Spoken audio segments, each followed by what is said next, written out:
Mesdames et messieurs, distingués invités et très chers journalistes partenaires, bonjour. C'est conformément au statut, à l'article 56 du statut et du règlement d'ordre intérieur, que Imaye ONG a le droit ou encore le devoir de donner son point de vue ou sa position sur les différents faits ou les différents sujets d'actualité à caractère mondial, régional, national et provincial. Voilà pourquoi, dans le cadre de la visite papale qui est prévue du 31 janvier jusqu'au 3 février de l'année en cours, que Imaye ONG a voulu organiser cette conférence de presse dans le but certainement de poser ces problèmes ou ces préoccupations majeures au gouvernement de la République, mais également aux évêques de la Sainte-Côte et aux souverains pontifes. Alors sans pour autant tarder, nous allons rapidement passer la parole au secrétaire général de l'ONG Young Men Action for Education, Serge Bondedi, pour nous dire le contenu de son message. Bonjour à tous. Sans plus tarder, je m'en vais à aider à la lecture de notre communiqué de presse de ce jeudi 26 janvier 2000. L'ONG Young Men Action for Education, Imaye, note avec beaucoup d'intérêt la confirmation du voyage du souverain pontife, le pape François, en République démocratique du Congo, après le dernier rendez-vous qui a été reporté pour des raisons de santé. À cette occasion, Imaye ONG salue l'engagement des intéressés de l'Église catholique romaine en faveur de l'éducation des qualités pour le bien-être des apprenants en RDC. Elle demeure à ce titre parmi les rares confessions religieuses qui assurent une gestion scolaire caractérisée notamment par la rigueur et la discipline. À ce sujet, félicite Imaye donc aussi le mérite des établissements d'enseignement catholiques pour les sérieux. Il s'agit notamment au niveau de l'ESU, enseignement supérieur universitaire, de l'université catholique au Congo, où la formation est assurée dans la discipline absolue pour le lutte de demain. C'est aussi le cas pour la plupart des écoles conventionnées et privées catholiques au niveau de l'enseignement primaire, secondaire et technique. Imaye ONG, en sa qualité de mouvement de la société civile, thématique éducation, initiateur de la campagne de lutte contre le monnayage des ou dans l'enseignement, de lutte contre la marchandisation et la privatisation de l'éducation dénommée École Ezamon Bongoté.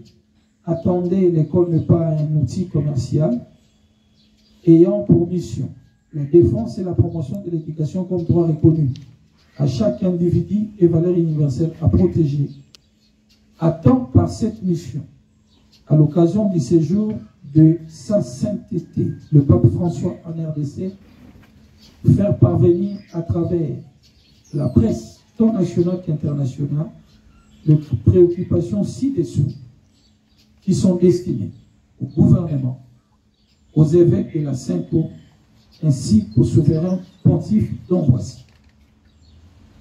Première préoccupation.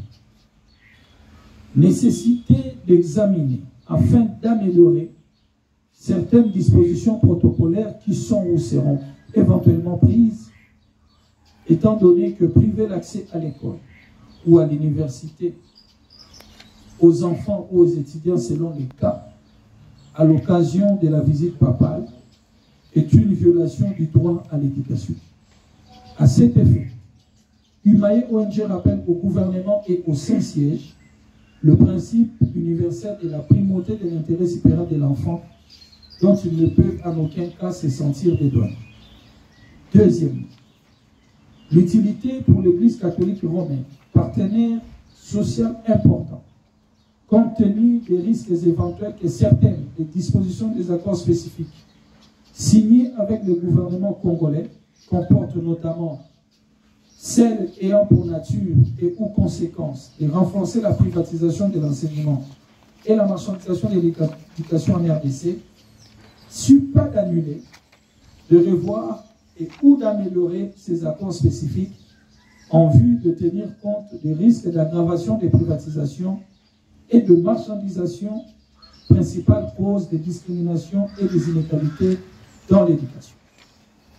Troisième préoccupation, nécessité pour l'Église catholique romaine de se pencher à fond sur la problématique des subventions des congrégations et des diocèses pour leur fonctionnement, afin d'assouplir et d'alléger sensiblement le fardeau des ménages au financement indirect de ces derniers, lequel pèse sur les établissements d'enseignement secondaire et technique à travers le frais de scolarité, y compris dans certaines écoles primaires où nous avons documenté quelques cas de perception essais en violation des dispositions prises dans le cadre de la mise en œuvre de l'accès gratuit au niveau primaire. Quatrième préoccupation, Humaye souhaite voir l'Église catholique romaine s'opposer à des actes de violation des libertés publiques contre les enseignants ne professant la foi catholique. Aussi, interdire publiquement le pratique de perception ou ponction obligatoire et systématiser des dîmes sur les salaires et primes des enseignants, sans leur consentement, tel qu'observé actuellement en RDC dans le chef de plusieurs confessions religieuses partenaires éducatives.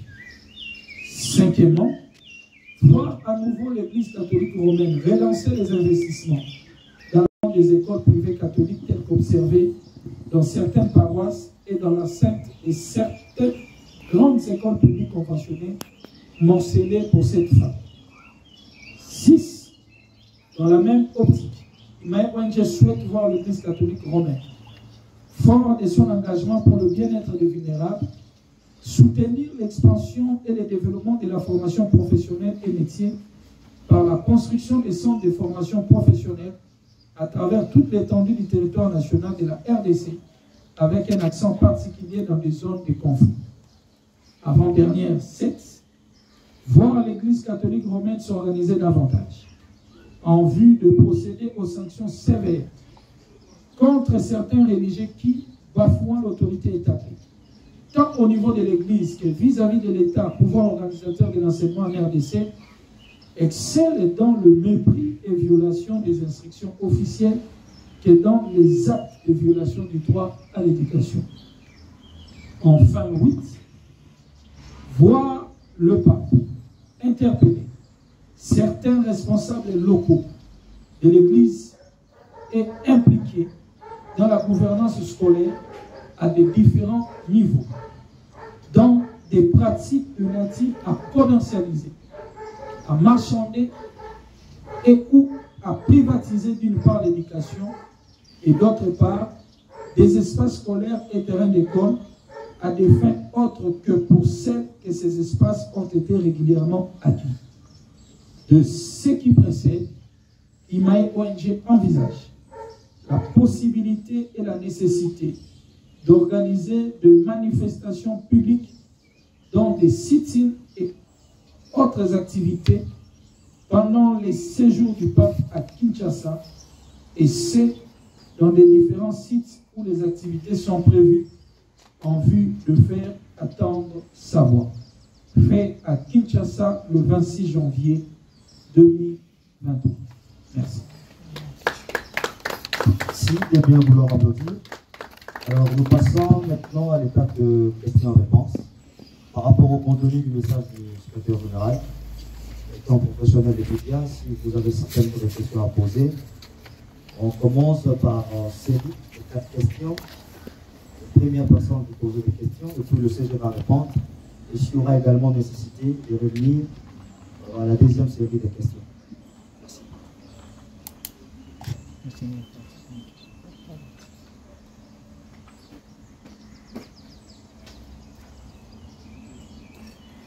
Vous avez la parole. Bonjour, c'est Maître Sakia. Je parle communiquer ici. J'aimerais savoir pourquoi vous avez organisé cette conférence de presse, à quel objectif, qu'est-ce qui attend comme résultat. Ça, c'est la première question. Deuxième question, c'est comme si vous attaquez seulement l'Église catholique. L'Église catholique, le Congo est un pays laïque.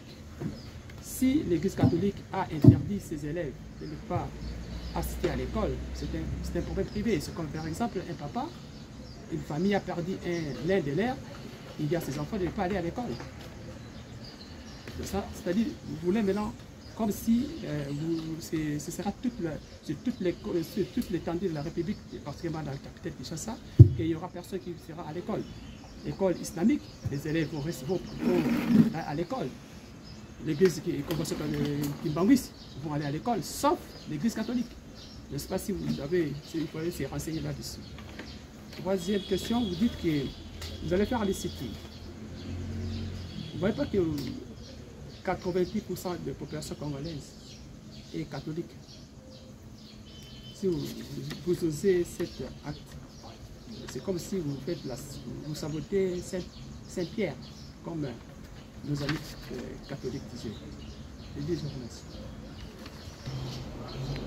Je remercie le secrétaire général pour sa communication. J'ai une crainte. Est-ce un ballon d'essai ou effectivement ça aura de l'impact? C'est pour mes préoccupations. Deuxième, excusez-moi, c'est ex-communication.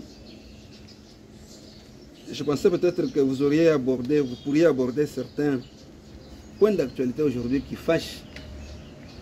J'ai vu Serge Bondé, secrétaire général de la structure IMAE, dans les groupes sociaux, les différents groupes sociaux, ça fait débat. Il parle d'un certain Bissel à l'EPST. Est-ce qu'il peut nous parler de ce Bissel? Qui est-il effectivement? Comment s'appelle-t-il? Qu'est-ce qu'il a fait? Qu'est-ce qui se passe effectivement? C'est l'occasion d'en parler. Enfin,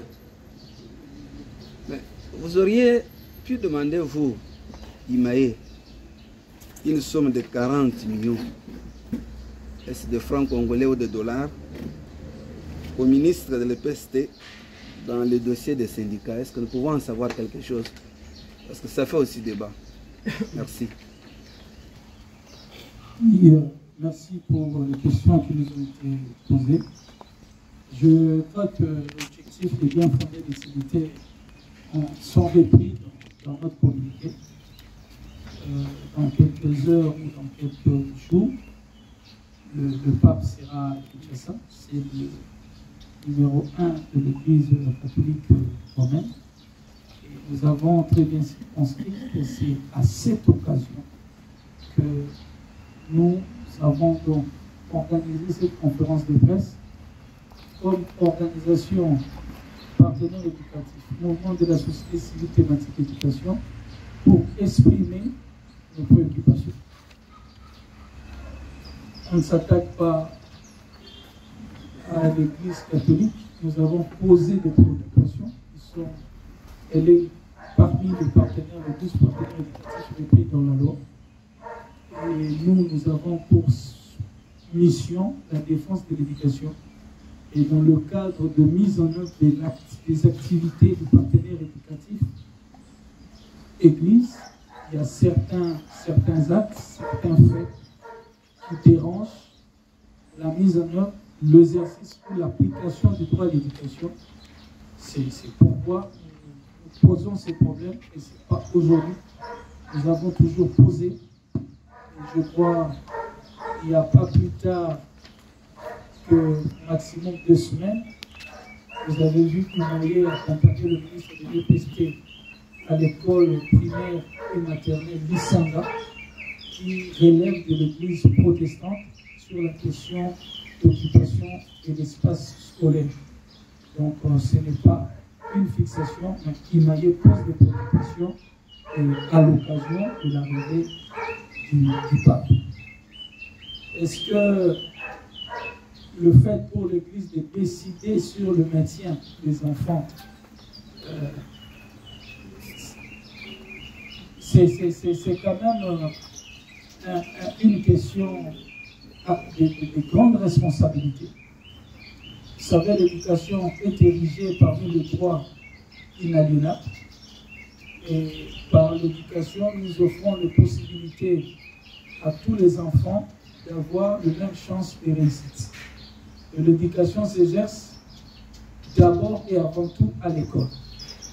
Et quand l'enfant a accès à l'école, il bénéficie des leçons qui sont programmées dans un calendrier scolaire bien déterminé.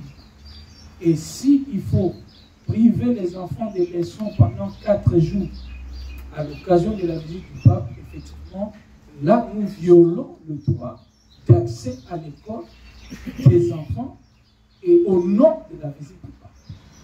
Nous, comme défenseurs d'abord de l'éducation et du droit des enfants, principalement le droit à l'éducation, nous ne pouvons faire passer cette chose. Et la loi portant protection de l'enfant en vigueur en RDC est claire. Tous les actes qui doivent être posés, que ce soit par le législatif ou l'exécutif ou le judiciaire, ce qui doit primer avant tout, c'est l'intérêt supérieur de l'enfant. Puisqu'il y a visite papale, qu'il faut bien accueillir, ça nous ne refusons pas. Mais puisqu'il y a cette visite et qu'il faut que les enfants restent à la maison, en ce moment-là, quel est l'intérêt que nous avons fait passer au premier plan? Est-ce celui du pape ou celui des enfants? Bon, selon les éléments en présence, c'est l'intérêt du pape qui est passé au premier plan. En ce moment-là, quelle conclusion faudra-t-il faire? Donc la loi doit se taire parce que c'est la visite papale. Et cette loi-là se tait au sujet des enfants, mais quelle instruction à ce moment-là donnerons-nous aux enfants? C'est-à-dire que nous serons dans une société où c'est la force des personnes qui doit être au premier plan que la force de la loi. De City, n'avons-nous pas peur de nombre important de population? Non, nous avons dit à ce stade, c'est d'abord une probabilité. C'est une probabilité. Mais cette probabilité entre dans le cadre normal des organisations citoyennes, des ONG, des groupes de pression que nous sommes. Nous avons dit que si, à ce moment-là, l'organisation trouve nécessaire et opportun, nous allons organiser des sites là où les activités seront organisées pour faire attendre notre voix par rapport à tout ce que nous avons dit ici, mais c'est encore une probabilité. La deuxième question de Papa Willy, ou soit le deuxième intervenant, est-ce un ballon d'essai? Bon, je ne sais pas si c'était un ballon d'essai. Imaye a toujours communiqué. Les écoles catholiques sont des écoles avec qui nous avons de très bons rapports de collaboration, avec les autorités de l'Église aussi. Nous échangeons, nous interagissons sur les questions de l'éducation. Mais ici, nous faisons notre travail. Nous ne faisons pas un ballon d'essai. Nous avons émis nos préoccupations.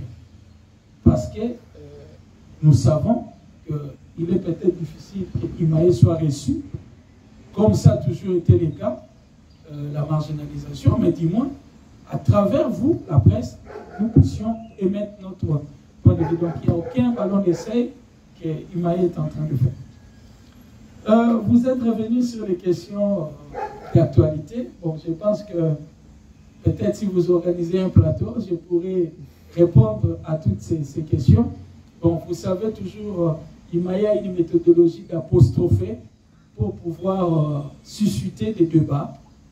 En fait, avec parfois un style francophone qui nous est un peu propre dans notre technique de travail.